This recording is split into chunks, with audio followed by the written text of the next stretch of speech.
Hi పిల్లలు, ఎలా ఉన్నారు?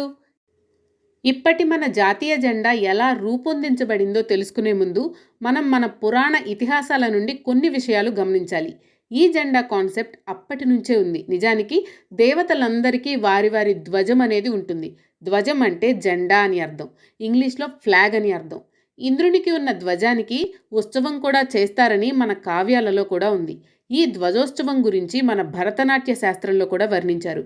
దేవతలందరికీ ధ్వజాలు ఉన్నట్లు పురాణ గ్రంథాల్లో ఉంది. మన మహాభారతంలో కురుక్షేత్ర యుద్ధంలో ఉన్న యుద్ధవీరుల కేతనముల యొక్క చిహ్నముల గురించి వర్ణించారు. ఇక్కడ కేతనం అంటే కూడా జెండా అనే అర్థం. చిహ్నము అంటే ఎంబ్లం అని అర్థం. ఇంకా తిక్కన గారు రచించిన భారతంలో విరాట పర్వంలో అర్జునుడు విరాటరాజు కుమారుడైన ఉత్తరునికి సారథిగా అంటే డ్రైవర్గా ఉండి కురువీరుల గురించి పరిచయం చేస్తూ వారి వారి ధ్వజ చిహ్నముల గురించి వివరంగా చెప్పడం మనం చదువుతాము లేదా చూస్తాము. కాబట్టి ధ్వజాన్ని కలిగి ఉండడం మనకి ఎప్పటి నుంచో వస్తున్న సాంప్రదాయం.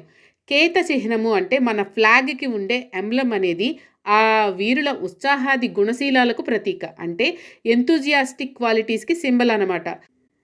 ఇప్పటిదాకా పురాణాల్లో కూడా జెండాలు ఉన్నాయని తెలుసుకుందాం. ఇది మన సాంప్రదాయం కూడా అని అర్థమవుతుంది. ఇక ఇక్కడి నుండి మన రాజుల కాలంలోకి జంప్ చేద్దాం. చరిత్రలో అశోక చక్రవర్తికి గౌరవ అనే జెండా ఉండేది. ఇది ధర్మబోధ చేయడానికి దేశదేశాల్లో గురుస్థాయిలో వెలిసింది. ఇక గుప్తరాజుల పతాకం గరుడ ధ్వజం.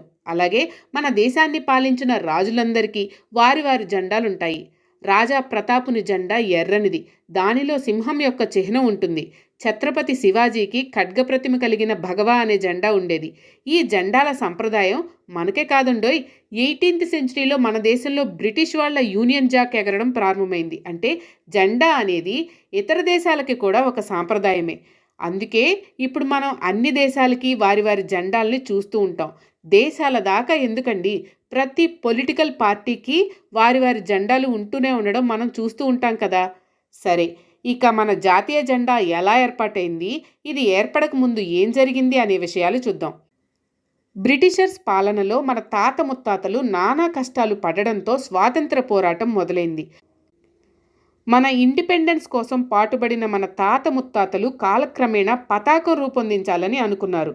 అలా 1906 ఆగస్టు 7వ తారీఖున కలకత్తాలో గ్రీన్ పార్క్ నందు రెడ్, ఎల్లో, గ్రీన్ కలర్లో అడ్డంచారలుగా ఉన్న పతాకాన్ని మన జాతి ఆశయాలు మనస్సుల అంతరాళంలో వ్యాపించేటట్లు ఎగరవేశారు.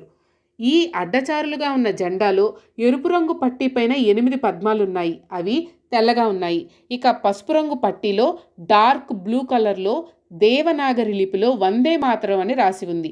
ఇక ఆకుపచ్చ రంగు చారలో సూర్య చంద్రుల ప్రతిమలు, దాని వెంట పంచకోణములు ఉన్న నక్షత్రం ఉంది. 20వ శతాబ్దం మొదట్లో మన జాతీయ వైభవాన్ని చాటింది ఈ పతాకమే. అయితే ఇదేమీ స్టాండర్డ్గా ఫిక్స్ చేయబడలేదు. 1907లో ఫ్రాన్స్ ముఖ్య నగరమైన అప్పటి ప్యారీలో భారతీయులు కొందరు కొన్ని కారణాల వల్ల మన దేశం నుండి తోసివేయబడి అక్కడ నివసించేవారు. వారిలో మదామ్ కామా అనే వీర నారీమణి ముఖ్యమైన వారు. ఈమె భారతదేశ స్వాతంత్రం కోసం పోరాడుతున్న విషయం దేశాలకి చాటడానికి ఒక పతాకాన్ని రూపొందించి ఎగరేసింది. ఆ జెండా 1906లో అప్పటి కలకత్తాలో ఆవిష్కరించిన జెండాకి కొంచెం మార్పులతో ఉంది. ఎరుపు రంగు పట్టీపై పద్మము, దీనికి ముందు సప్తర్షి మండలాన్ని సూచించే 7 నక్షత్రాలు ఉన్నాయి. కొంతకాలానికి సోషలిస్ట్ మీటింగ్ ఒకటి జర్మన్య దేశ బెర్లిన్ నగరంలో జరిగింది. అక్కడ ఈ భారత జాతి స్వరాజ్య ఆశయ కేతనం ఎగరవేయబడింది. కేతనం అన్నా, పతాకం అన్నా, జెండా అన్నా, ధ్వజం అన్నా కూడా ఫ్లాగ్ అనే అర్థాలు. మనకి తెలుగు పదాలు తెలియాలనే వాడుతున్నాను ఈ పదాలన్నీ. ఇక మన ఇప్పటి జెండాని తయారు చేసే ఘట్టం రాబోతుంది. ఇప్పటి మన జెండాను డిజైన్ చేసింది పింగళి వెంకయ్య గారు. ఈయన బందర్లో ఉండేవారు. బందర్ని ఇప్పుడు మనం మచిలీపట్నం అంటున్నాం. ఈయన గాంధీ గారికి పరిచయం ఉన్న వ్యక్తే. ఈయన 20కి పైగా పతాకాల్ని వివిధ రకాలైన భావాలు స్ఫురించేటట్లు తయారు చేశారు. 1921లో ఇప్పటి విజయవాడలో ఏఐసిసి మీటింగ్ అయ్యింది. ఆ మీటింగ్లో పతాకం గురించిన ప్రస్తావన వచ్చింది. అప్పుడు గాంధీ గారు వెంకయ్య గారితో 3 గంటల లోపల పతాకాన్ని తయారు చేయమనగా వెంకయ్య గారు తయారు చేసి ఇచ్చారు. దానిలో ఎరుపు, ఆకుపచ్చ పట్టీలు అడ్డంగా ఉన్నాయి. దానిని గాంధీ గారు తీసుకుని ఆ 2 రంగుల మధ్య తెల్లటి పట్టీని, అలాగే దానిపై రాట్నము అంటే చరాకాను పెట్టమన్నారు.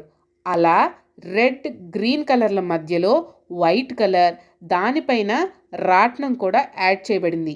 ఈ పతాకమే 1947 వరకు కాంగ్రెస్ పతాకంగా వర్ధిల్లింది. అంటే 1921 నుండి 1947 వరకు 26 సంవత్సరాల పాటు కాంగ్రెస్ పతాకంగా రెడ్, వైట్, గ్రీన్ కలర్స్తో మధ్యలో వైట్ కలర్ మీద చరకా ముద్రతో ఆ జెండా ఉండేది. ఆ తర్వాత మనకి ఇండిపెండెన్స్ వచ్చేసింది. ఆ తర్వాత విఘ్నులందరూ కలిసి ప్రభుత్వ అధికారంతో ఇప్పటి నేషనల్ ఫ్లాగ్ని తీర్చిదిద్దారు. దానికి పైన కాషాయ రంగు అంటే సాఫ్రన్ కలర్ని రెడ్ కలర్కి బదులుగా మార్చిపెట్టారు. ఈ రంగు స్ఫూర్తిని, ధైర్యాన్ని, త్యాగాన్ని సూచిస్తుందని గుర్తుపెట్టుకోవాలి మనం. మధ్యలో వైట్ కలర్ని, క్రిందన గ్రీన్ కలర్ని అలాగే ఉంచారు. వైట్ కలర్ బ్యాండ్ మధ్యలో రాట్నానికి బదులుగా డార్క్ బ్లూ కలర్లో 24 స్పైక్స్ లేదా ఆకులు ఉన్న అశోక చక్రాన్ని ఉంచారు. వీటిలో కషాయ రంగు స్ఫూర్తిని, ధైర్యాన్ని, త్యాగాన్ని సూచిస్తుందని చెప్పుకున్నాం కదా. ఇక తెలుపు రంగు శుద్ధ సత్వగుణాన్ని, సత్యాన్ని, శాంతిని తెలుపుతుంది. దీనిపైన ఉన్న చక్రం ధర్మచక్రం, ధర్మానికి ప్రతీక. ఆకుపచ్చ రంగు భూమి యొక్క సంతానోత్పత్తి, ఎదుగుదల, ఐశ్వర్యాన్ని తెలియజేస్తుంది. ఈ జెండా 26 జనవరి 1950న భారత ప్రభుత్వం స్వీకరించింది. దీన్ని ఎలా ఉపయోగించాలో కొన్ని రూల్స్ని ఫ్లాగ్ కోడ్ అనే పేరుతో పెట్టింది. అంటే ఈ నేషనల్ ఫ్లాగ్ ఎగరవేయాలంటే కొన్ని రూల్స్ని తప్పకుండా పాటించాలి. ఎలా పడితే అలా కాదు, దానికి ఒక విధానం అనేది ఉంటుంది. బాయ్ పిల్లలు, మరో మంచి కథ రేపు చెప్పుకుందామే. లవ్ యూ పిల్లలు.